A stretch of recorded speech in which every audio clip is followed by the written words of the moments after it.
ሰላም ሰላም ውድ አድማጮቻችን፣ እንግዲህ ቸልሲ አሳዛኙ ሳምንት ቀጥሏል። በጣም አስከፊ ጊዜ ለቸልሲ። ብዙ የቸልሲ ደጋፊዎች በሮማን አብራሞቪች ጊዜ ቸልሲን የደገፉ አስቸጋሪው ጊዜ ነው ማለት ይቻላል። በዚህኛው ፕሮግራማችን እስኪ አንዳንድ ነጥቦችን ለማንሳት እንሞክራለን። በተለይ በትናንት በተደረገው ጨዋታ ላይ ያየናቸውን ብቃቶች፣ ያለፉት ሳምንታት ዲኤም ስብስቡ፣ የቸልሲ ደጋፊ እንግዲህ አንድ ተስፋ የሚደረገው ቀጣዩ ሳምንት ተቃውሞ ብቻ ነው። አድማጮቻችን እንግዲህ ቸልሲ ሰላማዊ ሰልፍን የማድረግና ተቃውሞውን የሚያደርግ ይሆናል። ነገር ግን ውድ አድማጮቻችን ማርች 11 በፓሪስ ሰን ጀርመን ከሜዳቸው ውጭ 5-2 ቸልሲ ተሸነፈ።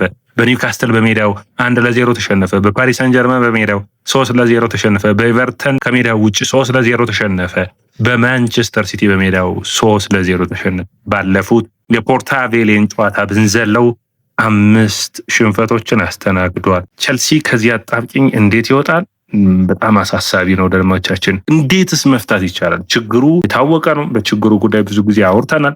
ነገር ግን በትናንትናው ሁኔታ ደግሞ ትንሽ የቸልሲ ደጋፊዎች ባልተጠበቀ ሁኔታ አርሰናልን የመቃወምና ቸልሲን ያለመደገፍ አይነት ባህሪ ታይቶባቸዋል። ይሄ ደግሞ ትንሽ ጥሩ ባህሪ ሆኖ አልታየኝም። አድማጮቻችን እናንተ እንዴት ታዩታላችሁ? የእናንተን አስተያየትና ኮሜንት የምጠብቅ ነው የሚሆነው። ነገር ግን እንግዲህ የማንቸስተር ዩናይትድ ጨዋታ ተጠባቂ ነው። ቸልሲ እንግዲህ ከሱ በታች ካሉት ቡድኖች በሚገርም ሁኔታ ከበርንማውዝ 45 ነጥብ ነው ያለው። ቸልሲ 48 ነጥብ ነው ያለው፣ 11ኛ ደረጃ ካለው ማለት ነው። ቸልሲ 48 ነው። ቀጣዩ ሊቨርፑል በ4 ነጥብ ይበልጠዋል። ምን ያክል ቀጣይ አጣብቂኝ ጨዋታዎችና አጣብቂኝ ፕሮግራሞች እንዳሉበት የሚያሳይ ነው። በኤፍኤ ካፑ የተለየ ድርጊትን ያደረጋል ወይ? ለፍጻሜ ማለፍ ይችላል ወይ? ሌላኛው ጥያቄ ነው። አጠቃላይ ግን እንደ ቡድን ትናንት በጣም በሰፊ ልዩነት በተለያዩ ጊዜያቶች ስለ ቸልሲ ደካማ ሁኔታ አንስተናል። ትናንት ግን በብዙ ተጫዋቾች ላይ ውሳኔ የሚያስፈልገው በእኔ እይታ ከዚህ በፊትም ደጋግሜ ተናግሬያለሁ። አውሮፓ ቻምፒዮንስ ሊግ ተሳትፎን ማያገኝ ከሆነ ይህ አሰልጣኝ መሰናበት አለበት። ያለበለዚያ ደግሞ ውጤቶችን ለውጦችን ማያመጣ ከሆነ ለምን መቀጠል ያስፈልጋል የሚል ነው። ትናንት ቸልሲ መሀል ሰፋሪ ቡድን ነው የሚመስለው። የምናውቀውን ቸልሲ ማየት አልቻልንም። ሆኔ የመፋለም ፍላጎትን አላየንበትም። ይሄ መጉደል ደግሞ ትልቅ ችግር ሆኖ ይታያል።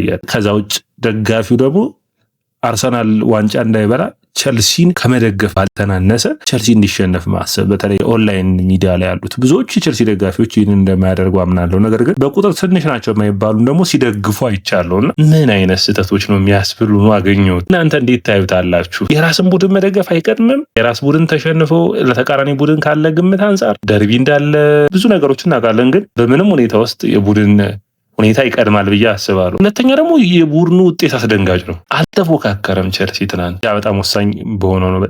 በጣም ማንቸስተር ሲቲ ተመችቷቸው ነው ያሸነፉት። በተለይ ሁለተኛው አጋማሽ ደግሞ በልዩነት የመጀመሪያው ጎል የተቆጠረበትን መንገድ የምታስታውሰው ከሆነ የአየር ላይ ኳስ ነው።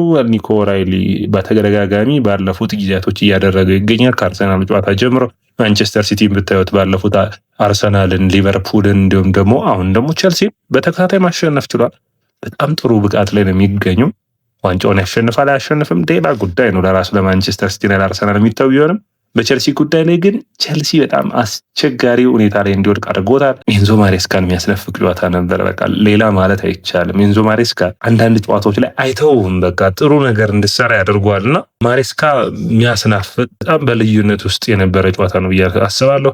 ሌላኛው መነሳት የሚጠበቅበት ነጥብ የአንድሬ ሳንቶስ ከካይሴዶ ጥግ አለመሰለፍና አንድሬ ሳንቶስ በመጀመሪያው አጋማሽ ያመለጠው አጋጣሚ ነበር። ማጥቃት ክፍሉ ምንም ድሎችን ጎሎችን የሚያስቆጥር አይመስልም። ስቴፋን ዊሊያን ለውድድር ዓመቱ በቂ እንግዲህ የሚሆን መነሳሳትን የሚያመጣለት ካልሆነ በስተቀር በጣም ደካማ ብቃት፣ ፓልመር ደካማ ብቃት፣ ኔቶ ደካማ ብቃት፣ ጆዋ ፔድሮ ደካማ ብቃት አሳሳቢ ነው። አሳሳቢ መሆኑ በልዩነት በሰፊ መታየት ያለበት ይመስለኛል። አንዳንዴ ችግሮችን እንዴት እንደምቀርፍና የችግሮች አይነት ይወስነዋል። ማንቸስተር ዩናይትድ ችግር ውስጥ ነበር፣ ሊቨርፑል ችግር ውስጥ ነው ያለው፣ ቪላ እያልን መጥቀስ እንችላለን። ነገር ግን በልዩነት የቸልሲ ከፍ ያለ ሆኖ ይታየኛል። በቃ አሁን የሚታሰበው ተቃዋሚዎቹ እነዚህ ባለቤቶቹ ላይ እርምጃ እንዲወስዱ ማድረግ ነው። ነገር ግን ደግሞ አሰልጣኙ ብቻ መውቀስ አይጠበቅብንም፣ ተጫዋቾቹን መውቀስ ይጠበቅብናል። ካይሴዶ ምን ነካው ማለት በብዙ ሁኔታ ተከራክረንለታል። ከዲክላን ራይስ ጋር የሚፎካከርበትና ኳሶችም ኢንተርሴፕት በማድረግ በጣም ደካማ ሆኗል። የተከላካይ መስመሩ የሚወራ አይደለም።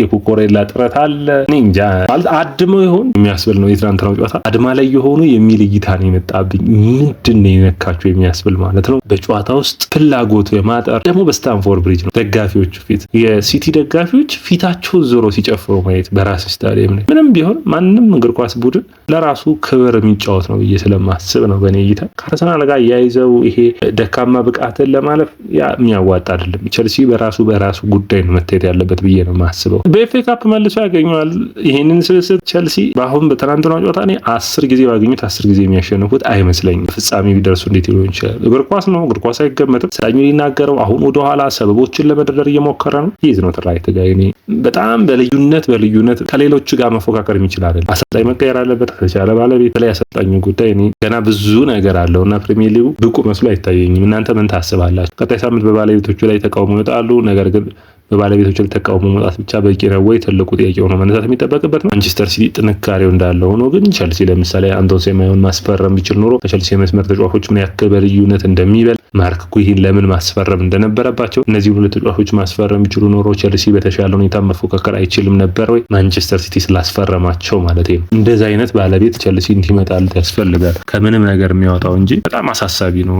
በአጠቃላይ እንደ ቡድን ብዬ ነው የማስበው። ወዳጆቻችን እናንተ እንዴት አያችሁት? እንዴት ተመለከታችሁት? ጨዋታውን ምን ተረዳችሁ? በጨዋታው ላይ ማን ጠንካራ ነበር፣ ማን ደካማ ነበር ብላችሁ ታስባላችሁ? እኔ ይሄ ነው የምለው ጥሩ ነገር ለማንሳት የሚያስችሉ ነው አላገኙትም። ነገር ግን ፓልመር አሁንም የድሮ ፓልመር አይደለም። አንድ መጥቀስ የሚቻለው ሂሶቹንም ትችቶቹንም ዋጥ አድርጎ ቸልሲም የቸልሲ ደጋፊዎችም የድሮ ፓልመር ይመለሳል ወይ? እንግዲህ ሊመለስ ይችላል። ነገር ግን አሁን የለም። በቃ ስቴፋኖ ዊሊያን፣ አንድሬ ጋርናቾን በሉት፣ ፔድሮ ኔቶን በሉት፣ ጃኦ ፔድሮ፣ ካይሴዶና አንድሬ ሳንቶስ እንዴት ሰው 11ዱም ተጫዋቾች ደካማ ይሆናሉ ማለት? በሳምንቱ እኮ ተጫወቱ ማለት ተጫውተው የመጡ እስከሚመስል ድረስ በመጀመሪያው አጋማሽ የማንቸስተር ሲቲ ማጥቃት ከፍ አላለም ነበር። በሁለተኛው አጋማሽ የማንቸስተር ሲቲ ኢንተንሲቲው ከፍ ያለው። ስለዚህ ያንን መቋቋም መቻል ያስፈልጋልና ያንን በሚገባ መቋቋም ችለዋል ወይ ነው ትልቁ ጥያቄ ሆኖ መነሳት የሚጠበቅበት። ኢንተንሲቲው ሲቲ ሲጨምር ቸልሲ ምን አደረገ? እና እንግዲህ እግር ኳስ ደግሞ ይረሳል። ያ ማለት ቸልሲ ያ ትልቅ ቡድን ነበር እንደዚህ ነበርን ምናምን የሚል አይሆንም መፍትሄውና ዛሬ በሚመጣ